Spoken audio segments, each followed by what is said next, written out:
Jadi gue lebih appreciate, tapi ternyata mengecewakan buat gue. Tapi adeganannya tidak. Film yang kelihatan bagus tapi mengecewakan. Ada Dark Nuns film Korea. Ini karena aktrisnya Song Hye Kyo aja sih, jadi kayak ekspektasinya itu bakal bagus, atau mengecewakan, boring. Final Destination Bloodline. Jadi gua udah memasang ekspektasi lumayan tinggi untuk film tersebut karena ada gap yang cukup panjang dengan film sebelumnya, tetapi ketika nonton bukannya perasaan thrilling, happy atau misalkan excited, tetapi yang gua dapat malah boredom. Gua bosen dan gua merasa adegan-adegan kematiannya sangat-sangat tertebak dan tidak bikin gua ketakutan seperti itu. Sementara gue masih ingat dulu ketika gue nonton Final Destination 2, gue ketakutan setengah mati sama potensi-potensi kematian yang bisa terjadi.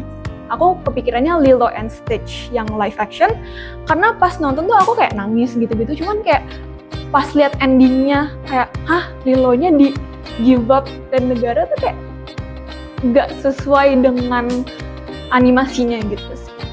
Fountain of Youth, gue kebetulan baru nonton tadi pagi, filmnya ada di Apple TV. Itu anjir, sutradaranya Guy Ritchie, padahal Guy Ritchie, terus dia ala-ala National Treasure gitu kan, keliling-keliling dunia, kayak Uncharted juga, Tomb Raider gitu sama, tapi kok ini banget ya, klise banget. Terus gue ngerasanya filmnya kayak dibuat sama AI, jujur kayak lu ngetik ke ChatGPT, bikinin gue film ala-ala Tomb Raider dong gitu. Terus jadi itu keluar Fountain of Youth, keluarnya gini, keluarnya kayak gitu tuh.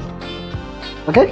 Ini adalah Flight Risk. Ini film pertama yang gue tonton di 2025. Kenapa ini terlihat terlihat bagus? Karena ini sutradaranya comebacknya Mel Gibson. Mel Gibson itu terakhir dia The Hacksaw Ridge, itu bagus banget kan. Ternyata pas dia di sini di Flight Risk, walaupun ada Mark Wahlberg, tapi ternyata flop parah, jelek banget. Ada Until Dawn. Mungkin itu adalah game film game yang dijadikan film. Tapi sayang lore-nya itu terlalu disampaikan buru-buru, jadinya pas kita nonton benar-benar harus ngejar filmnya tuh harus ngejar sisi cerita lore-nya, harus benar-benar kita ikutin gitu. Apalagi kalau buat yang gak main gamenya itu makin susah buat memahaminya. Terima kasih. Menurut gue perang kota.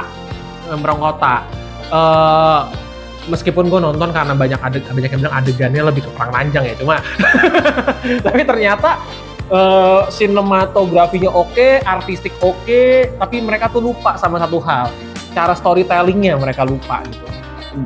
Yang mungkin mereka bilang go show don't tell, tapi menurut gua terlalu pretensius ya gitu. Tapi ya udahlah gitu, mungkin mereka punya treatment berbeda untuk menceritakan sebuah karya seni film dengan gaya yang lebih visual-ish gitu.